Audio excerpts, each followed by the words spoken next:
It's Astrology Rose. I think it needs to sound like a shitty intro, like a funny shitty intro.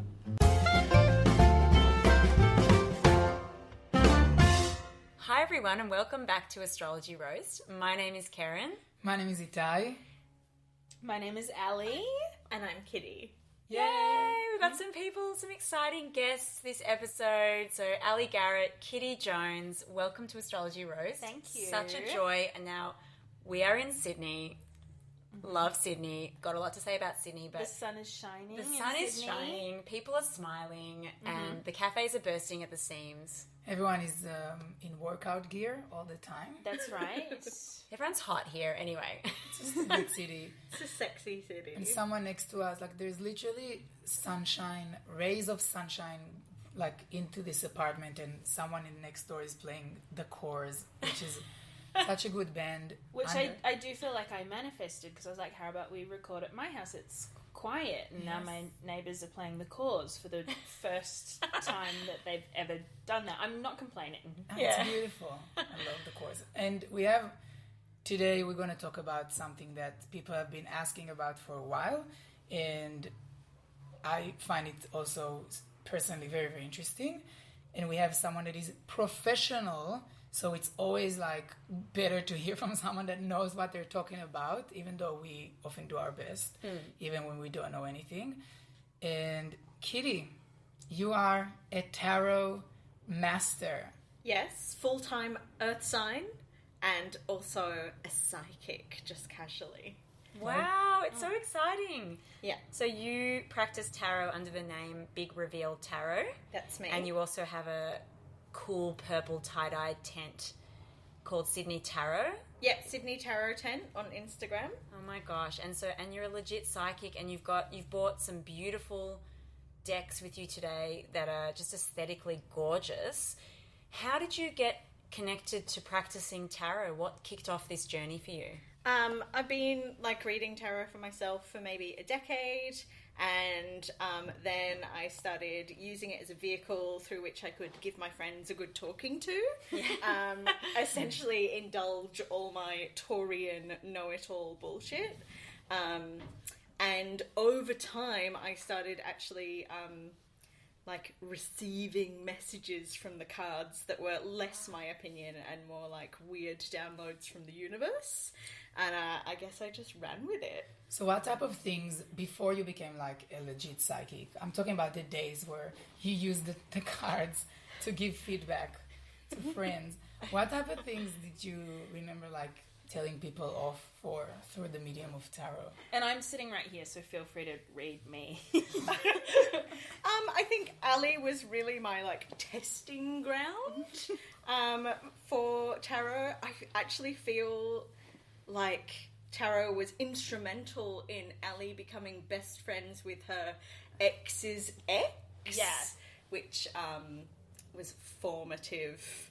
I don't really know. Sorry.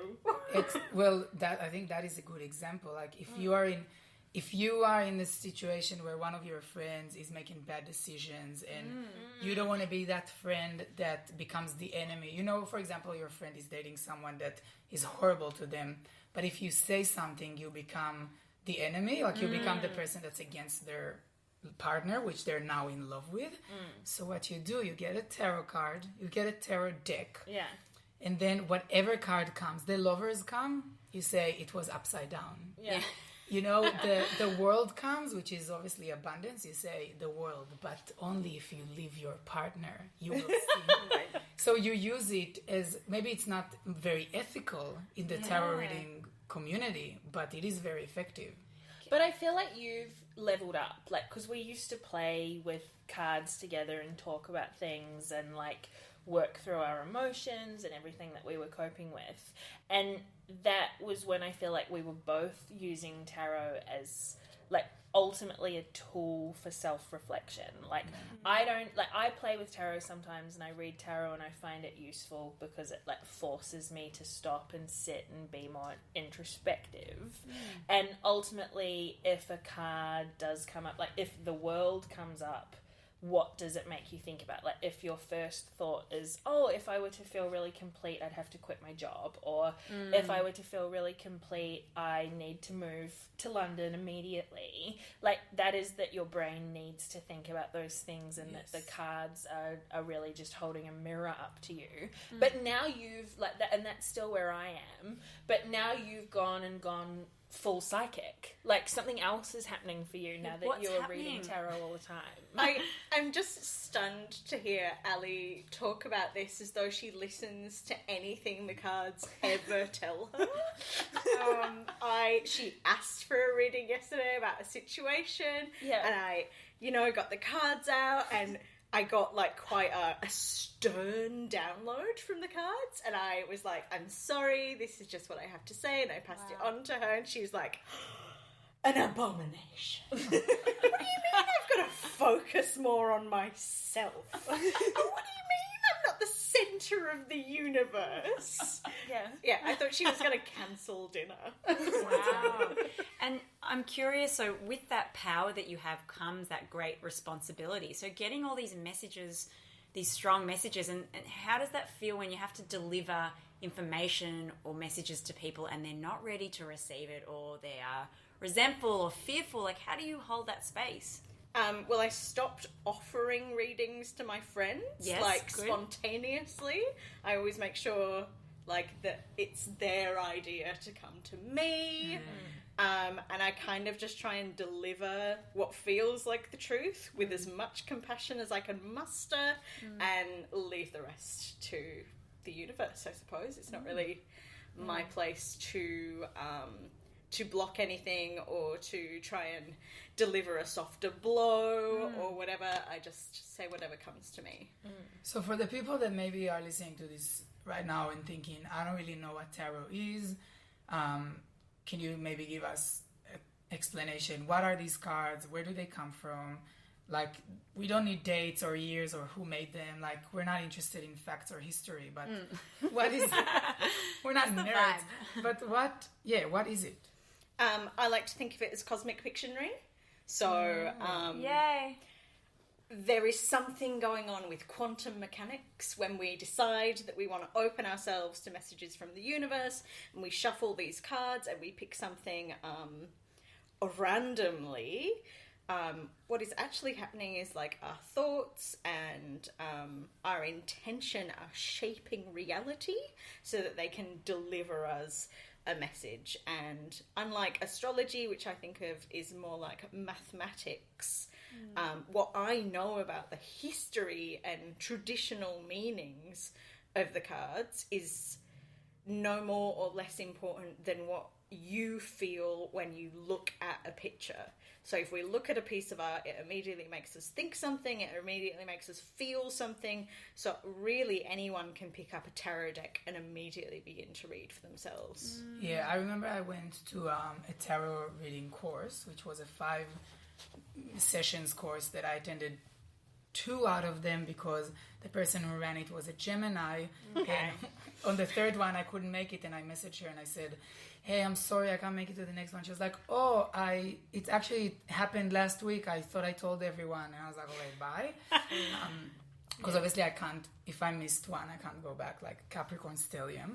But she said that she actually was so open in the way that she explained about the tarot. She said, like you say, she didn't use the clever term Pictionary from the cosmic Pictionary, but she said, honestly, you can look at a room and treat it as a tarot deck. Wow. Like the first thing you look at, how does it make you feel? The first color that you look at, what do you think about it? Where does it take you? And it also links to what Ali said, which is, what does it make you feel? It doesn't matter if you know the background of the card. If you noticed an element like water, you noticed water on this card, what does it say to you? You noticed that this card is prominently yellow. What does it say about you? So I think that's kind of like links to what you said. Yeah, definitely. But there is like a beautiful, rich history also, and there's a lot of symbology in the cards, so you can really get as geeky as you want about it and really go back and look at what planet rules each card. And I like to recently I've been like looking at what planet rules each card, and then looking at what herbs and foods Oh, wow. are also ruled by that planet, so I can make myself like an empress fruit salad Oh if my I want to feel gosh. that energy. Yeah, I'm just essentially becoming a witch now. Slippery. Full-time witch. Full-time witch. And witches can have it all, as Yeah. we learned on this podcast a few episodes ago. Now, I wanted to ask you, you have many decks, and I don't know if we mentioned it, but Kitty is a Taurus, which means you do find pleasure in the Possession. I do like items. in possessing items and being in possessions of other humans Yeah. sometimes. I've Is just begun to like pile them up in Yes. front of me like a little dragon. And as a true Leo, there is no basic deck here. They're all beautiful and different. Maybe you can tell us something about that idea, why your cards are different to the others. I've never seen any of these decks. Okay, so I have a traditional Smith Waite deck, which was commissioned by some dude, and it was actually drawn and coloured by a lesbian. Don't let anyone tell you that she wasn't a lesbian. She was a lesbian. The colours, which listeners cannot see, but the colours of those cards are very lesbian. Yeah. They're like jewel tones. Story checks out. Dusty pinks. It's very darky. Yeah, Wow. Tarot's gay. Yeah. You heard it here first. Yeah. Sure is. What's so different about this tarot? Like, what's the traditional deck so we can reference to the difference? So a traditional deck is a Rider-Waite or a Waite-Smith tarot. I have the Waite-Smith Centennial Edition because it comes in a tin and I can put it in my handbag and carry it everywhere. And this relates to Jungian archetypes. Oh my god, it just is...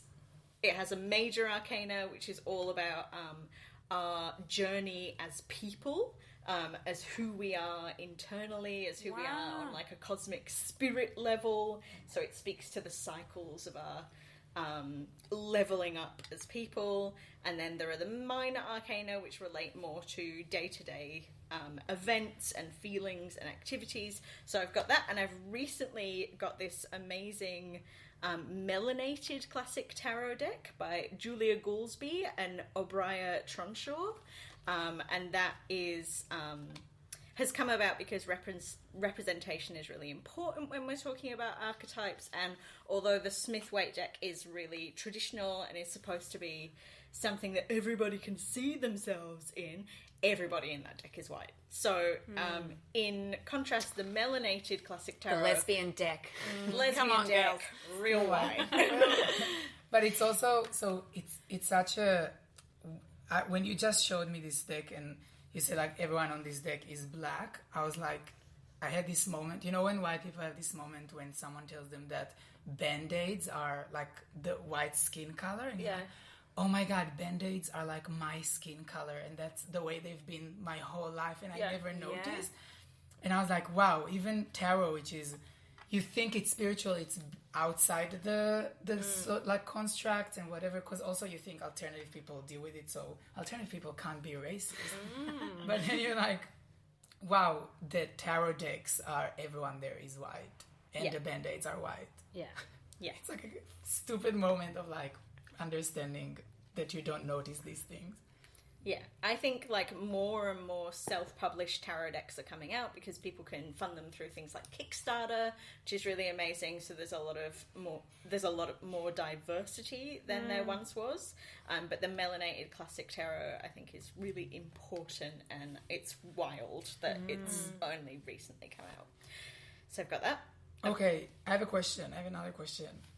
You just said there's self-made, how did you call it? Self-published decks, and also there's this kind of like, in the past few years, mostly last year or last 2 years, there's all this reusing, I don't know how to say it exactly, but people are excited about tarot, astrology, people are into it. Urban Outfitters are like putting books about like Astrology 101, tarot decks, like people are doing it it's on Insta. It's like it becomes like an Instagram thing. Obviously, meme pages, but also tarot. There's so many accounts of people that are pulling cards for people.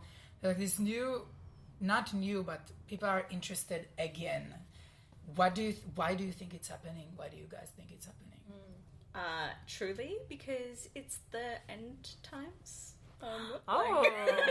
The world feels like it's spiraling out of control, and there's so little to hang on to, and we're inundated with so much information. We don't know if we can trust it, and there is so much effort put into separating people from each other and separating people from their intuition, because we make better consumers if we're confused and lonely and scared, and people are like searching for meaning and they can't find it in traditional religion anymore. So if you interpret your own chart or you interpret your own cards, you know, you become your own priest or you become your own priestess.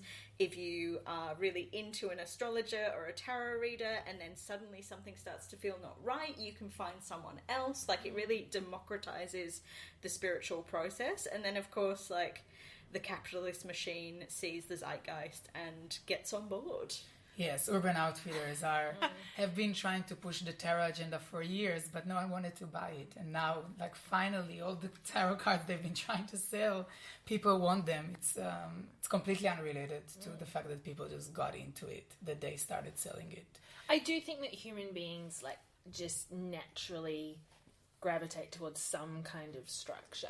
Like, the structure of church is something that not a lot of people have, or fewer and fewer people have being part of their lives.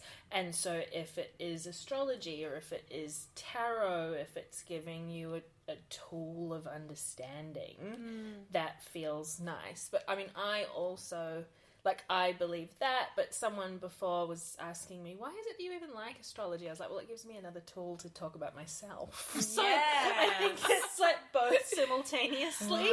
Like, we're just these really vulnerable little people that no longer go to church on a Sunday to get lectured at. Like, I read an article recently that CrossFit is the new church, because it's the same thing where you have a structure, you've got a group of people, you go and see, you get lectured at, you get told what's right, what's wrong.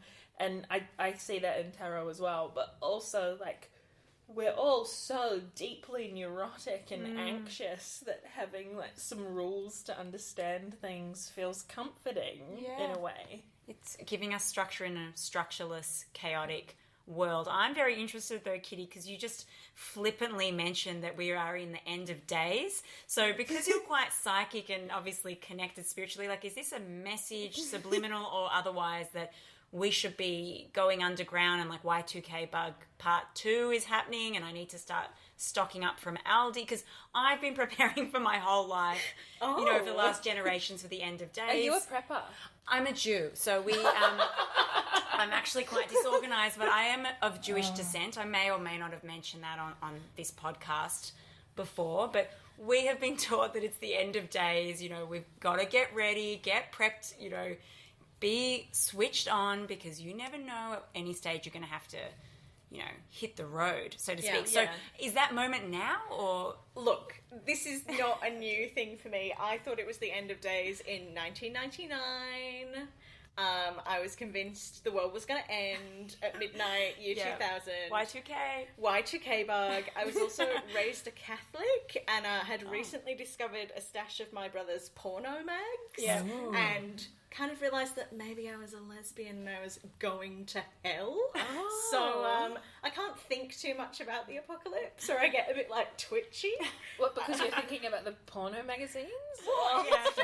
I feel like the trauma you experience as you're, like, hitting puberty really stays with you for life, but that's a whole other thing. And that Y2K Bug, like, some people listening to this might actually be too young to remember what Y2K actually was. The weirdest moment. So I work at a tech company as my day job, and yesterday I had to send an email out to our staff because I'm warning people of daylight savings related possible issues. And I said in the email, for those of you that can remember, this is a little bit like the Y2K bug. And since then, I have had 3 conversations, including this one, about the Y2K bug. Oh my gosh. I just... And synchronicity. Yeah, which is... I do not know what it means, but I had that moment yesterday of feeling quite truly geriatric. Yeah. Like, I'm 31, and I was emailing our staff who are, like, plenty of, like, really hot 22-year-olds, and they're not... horrible. Like, They don't know what the Y2K bug was, and it was such a cool, weird moment. Like,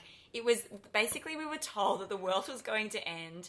when it was from 1999 to 2000, like all the computers and planes were going to fall out of the sky. It sounds like a Sandra Bullock film that needs to be made called Y2K. And it was particularly terrifying if, like, you were from New Zealand. Yeah. Because we were going to get it first. Yeah. Like, because we were going to enter... Like, there was literally this entire thing of the town that sees the light of the new millennium first. And so in New Zealand, we were, like...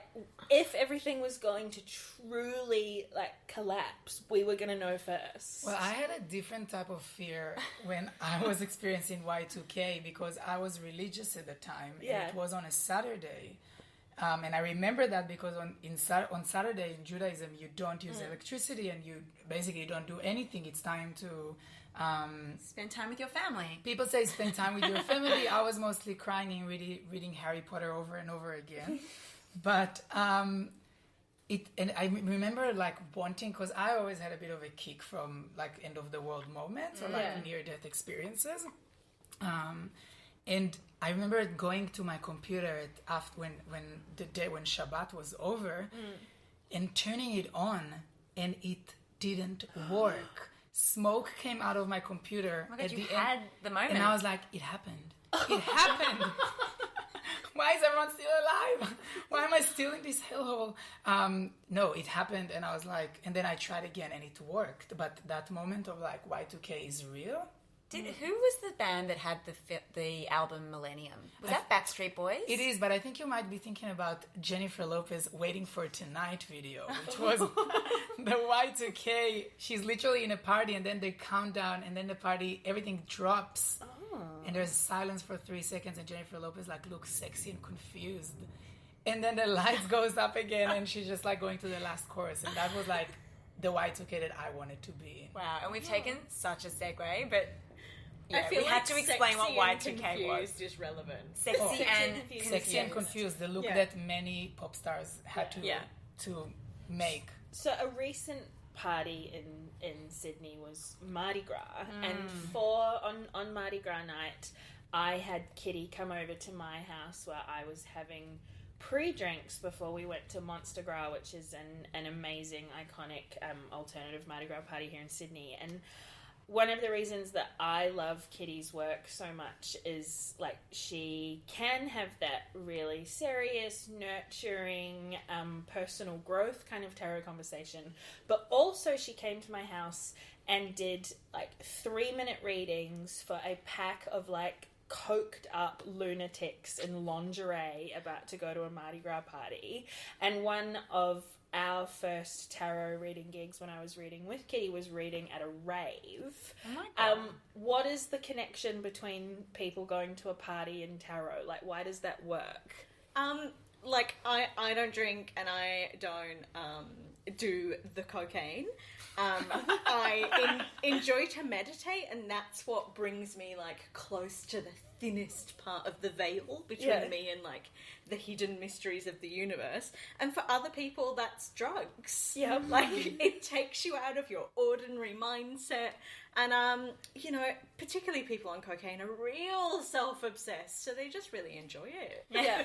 And there's also, like, I feel a stigma that if you're on drugs, the tarot won't work. Or if you're not, like, sitting in a candlelit room with incense, like, the cards won't work. Like, people imagine crystals, but I think it's a good approach to actually say, no, the cards always work. It doesn't matter if you are on cocaine or not. Or if you're naked doing tarot. Naked is good. Also, the veil is thin. Yeah, the veil is thin. I think if you're real frantic, if you're in a really hard time and you're feeling real frantic, maybe delving into things like tarot and other esoteric practices is just not a good idea. You need to have like either a little bit of stability or somebody who's got some stability going on to guide you through it. Otherwise it can make you feel genuinely bonkers. Do you pick up on the energies of the people that you're reading? So if they are very anxious or really, needing certain questions to be answered, can you sense that when you're sitting opposite them? Oh, definitely. I particularly love when someone's trying to force you to give them the answer that they want. Do they ever whisper Matthew, say the name Matthew, and you'll end up with Matthew? Admittedly, I tried to do this with Kitty. Yes. I was like, I want a romance reading. I've met someone new. What's it gonna be? And the just didn't really. I was like, have you considered you might ruin everything by being a lunatic? The card suggests that you are crazy. Is that accurate? The cards suggest you've known this woman for 2 weeks and you have a lot of personal work to do. What I'm saying here is that you might want to get yourself some chill. Yeah. That's what happens sometimes when someone forces you into a reading. Yeah, you might think that you want a reading about, my career, but the cards are like, have you considered you need to, meditate and drink a glass of water occasionally? Go to nature. I don't want to. When I first started reading tarot, it was with one of the decks that you have here today, the Wild Unknown. Oof. Do you still think that is a good entry-level tarot? How often do you go back to that deck? I think... Okay, so I enjoy paradoxes. Yeah. So on one hand, I think that you need a deck that makes you want to pick it up. And so the Wild Unknown is a really beautiful nature-inspired deck. And at the time I started reading tarot, I was very, anti-authoritarian. I was very, anti-tradition. And so the Rider-Waite didn't appeal to me because it was very, heterosexual. And it was very white, of course. So this got me to, engage that, spiritual seeking headspace. Now, when I decided that I wanted to go professional, I went and saw my local tarot reader, Psychic Sarah, who is amazing and an elder of the community. And I felt like that reading gave me the confidence to go forward with my journey, but she suggested that I tap into the history and the mythology of the classic Rider-Waite-Smith tradition, and my reading has actually come on leaps and bounds since I connected with that root essence of where, tarot found its feet.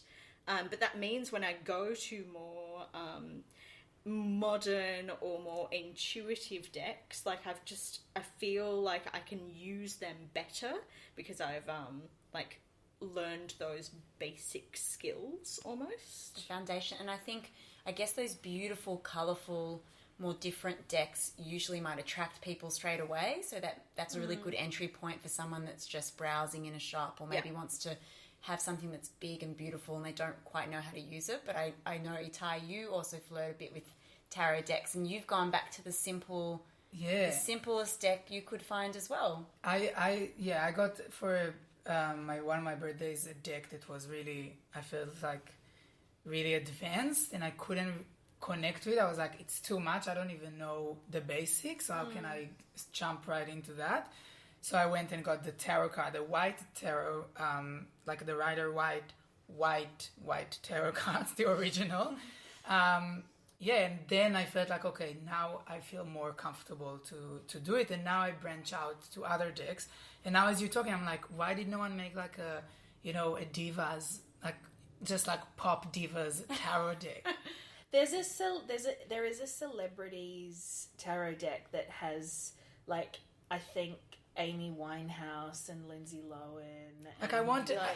I want the Temperance as like Britney. Like the Temperance is the card of like the woman that 1 foot is in the water, 1 foot is on the earth, and like she pours water into the river and into the earth as well, or what's happening? She's pouring water from one cup to another. Yeah, and I want it to be like Britney with the snake, but like the snake is like dripping water into the river. You know, like all these things I'd are like buy that tarot deck. What? Make it happen. Maybe you should just make a full Britney tarot deck. Yes. Agreed. Like have like so Britney with the snake is that, and then have The tower with the umbrella. that is an absolute tower I'd buy moment. it. Britney with the I umbrella. know. What For else? people who are listening who don't know what the tarot card is, why is Britney with the umbrella deep tower energy? Well, the tower's just like a chaotic card. You know, it pictures a tower being struck by lightning, and it's falling down, and people are falling out of the windows, and it's like a loss of control. Yeah. And that is the Britney and umbrella. Wow, yeah. Someone get on it. I might do it, Yep. but Patent pending.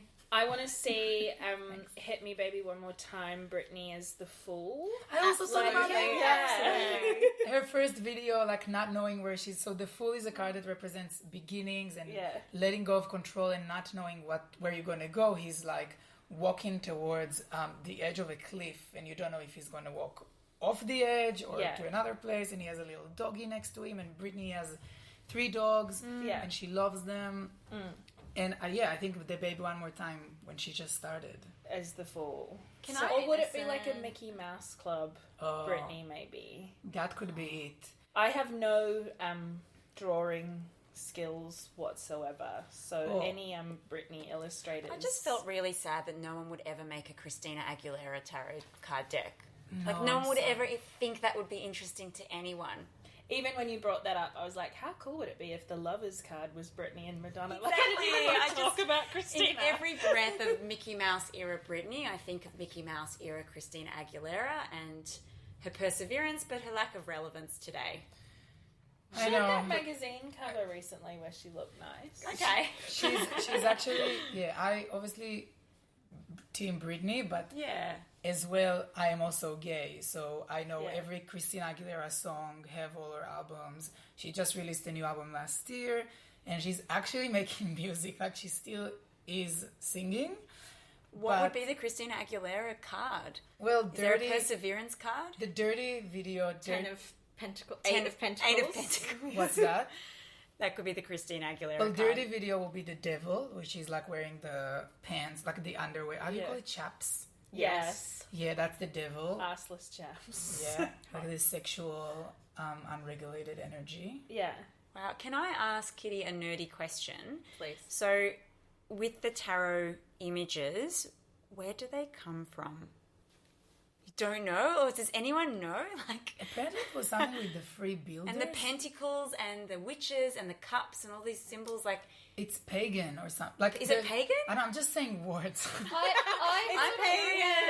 thought Free it was builders. that, like, either the French or the Italians or the French, like, took some, like, pagan imagery to, like, essentially, like, you know how people didn't used to have TV or a whole lot of music, like, Yeah. as, like, a thing at parties. So, essentially, they were doing what I did at Mardi Gras and having someone come in and have, like, party tricks Yes, for your and party. I think it is the ultimate party trick. So of late, like if I've been in a social context, I feel a bit anxious, I don't know how to chat. Astrology has been a really easy go-to for me. And I'm wondering if tarot, in terms of either the people getting a reading or providing the reading, like it can be a real connecting force for people that might find it overwhelming to just have a chat. Yes. Yeah. I really love, in fact, when people come in with their friends and their friends Yeah. is just gonna sit and watch the reading because they'll be like, oh, it's saying here maybe you're like a control freak and you have a hard time letting things go, and they'll be like, I just don't know what you mean. Their friends in the back like giving me finger guns and going, that is absolutely her. Oh, read out for filth. I love it. I live for it. Yeah, like, oh, okay, so you guys have this thing about Taurians being dull. Okay. And I just think that's because you've never, like, fully allowed a Taurian to get on a roll ranting about Yes. something that they're really interested in. Yes. Because unlike an earth sign or an air sign, we don't just obnoxiously like butt into the middle of a conversation to tell you all about ourselves. But we have this deep underlying ocean of oddness that if you just like pried a bit, we would unleash upon you. And wouldn't you be Please lucky? tell me this moment is happening now, Kitty, and you will unleash your full glorious what else is in Taurian the beauty. ocean? Well, I feel like when you were like, why do people like tarot? And I was like, because the end of the world is nigh. Yeah. Gave you like a little glimpse of what you could Well, I get was just yourself like, into. finally someone's confirming what I've always known, and like only I'm hearing this message now. The end of the world has been nigh for a real long time. The end of the world is like it's gonna take a while. We're grinding to a halt eventually. Can't Don't get there worry. soon enough. It's a I true wanted to- Aries mood. Aries mood. I wanted to ask a question that people also were asking on the Instagram and in the real world. Why do you think specifically this spiritual astrology, tarot, what's the right word? I keep like, what's a word of describing something that's like Esoteric? no, like coming again, Ah, second coming, resurgence? resurgence. Let me start again. Why do you think this whole tarot, Renaissance? spirituality, renaissance, resurgence is, and this is not research, but it's based on what I see on Instagram and my friends. Yeah. There's a lot of LGBT queer people that are so drawn to astrology, to tarot, to spirituality. Why do you think? Is it a thing? And if so, why? What's your explanation? It is just because queers are more mystic than heterosexuals. That is it. We Why? are just more mystic. Because we're the chosen ones. We are blessed. Yeah. And cursed also. I'll take that. It sounds like Judaism. yeah.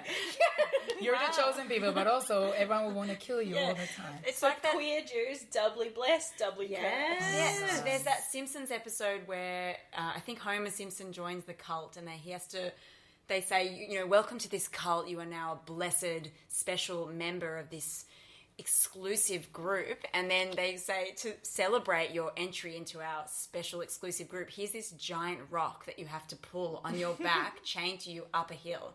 And I feel like that's the comparison to the blessedness and the cursedness. But, Kitty, go on. Mystics. That's it. That's it. See, All when I'm going to say, just inherently more mystic. When I heard that question, I had an even simpler answer, which was, yeah, like, it seems like all queers are, like, a little bit into this, and a friend of mine even tweeted, like, you've got no idea how hard it is being a lesbian who's not into astrology.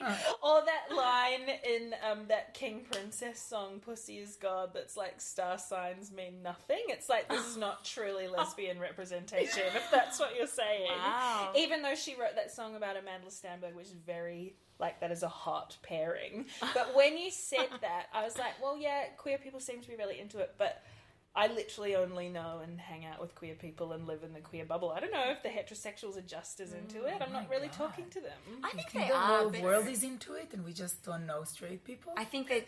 No. I mean, that Yes. is definitely Is true. this what's happening? No, I think definitely there are some straight people that listen to this podcast. Hello. So that's for one. And secondly, I think it's maybe in that similar vein that they could be into it, but they're just not open talking about it. So when you do meet people and you just ask them what your star sign is, their eyes light up. Or when you do a reading for someone that's quite skeptical or thinks it's all a bit of quote-unquote bullshit, but they still love it and they eat it up usually because people are craving explanation and understanding and connection and clarity, and we live in chaos, and the religious structures that we have around us aren't really meeting the mark. So we're going to get meaning from our friends and family and spiritual guides elsewhere. And I think Max, who was on this podcast in 2 episodes, said, and I'm sorry if I took his idea and completely changed it, but he said something about how that you can't, LGBT queer people can't see themselves in anywhere, in movies, in media, and then when you go to astrology or when you go to tarot, you can see yourself.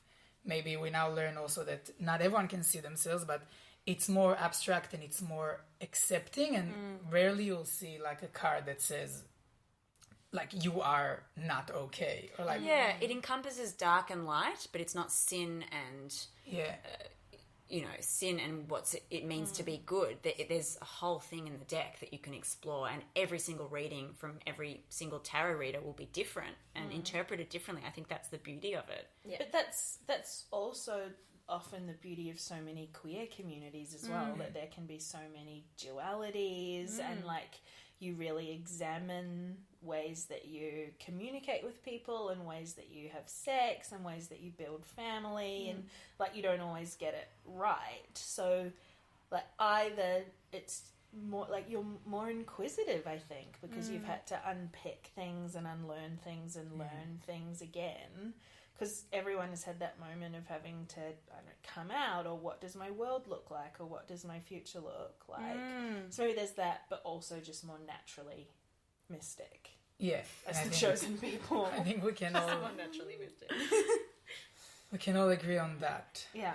So we want to do one last thing today, which is for Kitty to pick a card, and this card is something that, if you're listening to this episode, if you made it this far into 40 minutes in, you deserve a message. And whoever is listening right now, this card, whether you believe in psychic, in angels, in cards, you need to hear this message, and you're going to hear it unless you pause right now. But it means that we as Ali said, we invite... You're going to hear it unless you pause. So consensual. Like, it's happening. Just But you can fucking brace yourself for this message from the universe you did not ask for. It's happening, but you can stop me anytime. Ali said you can hear it and see how it makes you feel. So psychic or not, this is the message that you need to listen to. No pressure. No pressure. Just your fate. Just fate in your hands. Ooh, a lot of pressure. And you've chosen your simple deck. So it's everyone's gasping because it's the Three of Swords. The Three of Swords is traditionally interpreted as a sort of heartache and heartbreak. It's literally like a heart on a background of rain clouds pierced by three swords. And actually, I think this is really relevant because particularly in today's society, we're really far away from our true feelings, and we're covering up our hurt with everything we can get our hands on. As a Taurus, for me, that's food or stuff. For other people, it's like sex, new experiences, excitement, distraction, anything so that they don't have to feel their real feelings. So this card really invites us to allow ourselves to feel our feelings, to hold ourselves really tenderly, to know that no emotion is wrong. And so this is a really liberating card for people that are used to putting on a brave face, which is so often what is required of us to go out into this world. Wow. What a good message. Yeah. Thank you so much. Thank you, Ali, and thank you, Kitty. Where can people find you before we go? I'm on Instagram as Big Reveal Tarot, and you can also find my tarot tent, Sydney Tarot Tent. And for anyone that's not in Sydney and isn't going to come find your tent, can they get a Skype reading? Yes, because the internet exists. Amazing. And I'm on Instagram and Twitter as Ali Garrett. Oh my gosh. Thank you for having us. Thank you so much. I feel like I've learnt and absorbed so much goodness and feel super grateful to have chatted to both of you, Ali and Kitty. Thank you so much. Thank you. And this has been another episode of Astrology Roast. See you next time. Bye. Bye.